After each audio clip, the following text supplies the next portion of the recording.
Thanks for watching.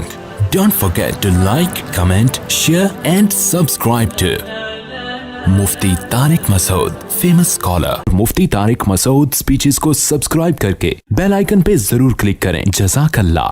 अच्छा भाई, बीवी की ख्वाहिश पर सीने के बाल साफ़ करना. अगर किसी की बीवी इसके सीने के बालों को या जिस्म के दूसरी जगह के बालों को पसंद ना करती हो तो क्या वो इन्हें हमेशा के लिए कटवा सकता है या नहीं? मोहम्मद शाहिद कानपुर से.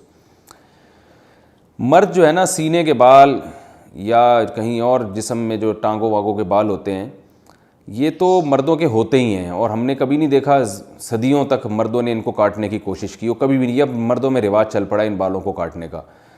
तो इसकी ज़्यादातर वजूहात तो होती हैं जो जिनमें निस्वानियत होती है ना, वो ये बालों को काटते हैं, वरना मर्द तो नहीं काटते ये बाल. तो हमेशा से रखते ही आए हैं. जो अल्लाह ने कुदरती तौर पे मर्दों को सीने पे बाल दिए हैं या टांगों पे बाल दिए हैं, तो वो ख़वातीन की तरह वो भी शुरू हो गए हैं आजकल बालों को साफ़ करना. तो पता नहीं क्या मकसद है उनका. बाज़ मर्द ये कहते हैं कि हमारे सीने के बाल इतने ज़्यादा बड़े हो जाते हैं कि उसमें पसीना जम जाता है, बदबू आती है. तो भाई रोज़ नहा लिया करो. लेकिन बहरहाल इन बालों के काटने या ना काटने के बारे में हमारे पास शरीयत में कोई वाज़ेह हदीस या कुरान की आयत मौजूद नहीं है. इतनी बात है कि तग़यीर ख़ल्क़िल्लाह, अल्लाह की तख्लीक को बिगाड़ना ये हराम है. तो कोई मर्द अगर निस्वानियत के लिए, औरत बनने के लिए, कि मैं लेडीज़ थोड़ा ज़रा सा ऐसा चमकता हुआ नज़र आऊँ, तो इस तरह औरत बनने के लिए वो ये काम करता है. यानी औरत तो नहीं बन सकता, यानी औरतों की तो नीयत ये होती है ना कि जो है वो खूबसूरत बनना.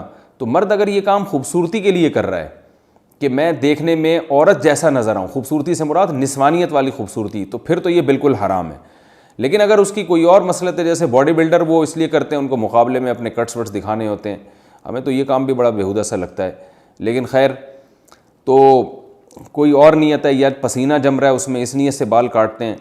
तो इनकी बेगम की ख्वाहिश है कि बाल काटो, तो शायद उनको बदबू आती है उन बालों से. तो अगर कोई माकूल वजह है तो काटने में कोई हर्ज नहीं है. लेकिन मेरा ख़्याल है कि ये काम इतना मज़ेदार है नहीं, पसंदीदा काम है नहीं, क्योंकि इसका रिवाज जब मर्दों में आएगा तो और निस्वानियत फैलेगी इससे. जायज़ है इन तमाम तफसीलात की रोशनी में, लेकिन बेहतर नहीं है. जो चीज़ जिस तरह सदियों से चली आ रही है उसको चलने दें. हाँ, अगर सीने के बाल बहुत बड़े हुए हैं और बीवी को उससे तकलीफ़ होती है तो फिर एक अलग बात है, उसको काट सकते हैं.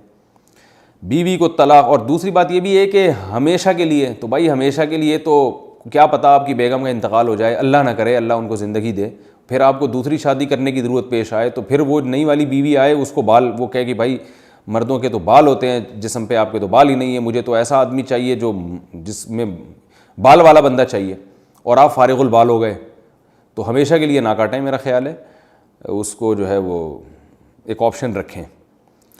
अब आपकी बेगम कहेंगी कि क्या मैं मर जाऊंगी, आपने ये समझा हुआ है कि मैं मर जाऊंगी, तो आप बताएं कि जो है मुझे उम्मीद है तुम नहीं मरोगी, लेकिन जैसे मैं भी तो मर सकता हूँ ना, तो तुम बेवा हो सकती हो, तो ऐसा उल्टा भी तो हो सकता है ना.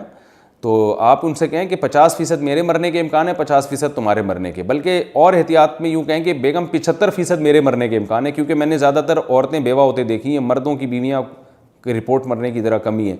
तो आप कहें कि 75% मेरे मरने का इम्कान है, 25% तुम्हारा इम्कान है. बल्कि यूँ और एहतियात कर लें कि 75% मेरे मरने का इम्कान है, 24% तुम्हारे मरने का इम्कान है, और 1% हम दोनों के इकट्ठे मरने का इम्कान है, कि 1% इस बात का इम्कान है कि इकट्ठे ही मर जाएं. तो अब वो उस 24% की वजह से मैं एहतियात कर रहा हूँ कि भाई हमेशा के लिए ना निकालूँ. Thanks for watching. Don't forget to like, comment, share and subscribe to Mufti Tariq Masood Speeches channel.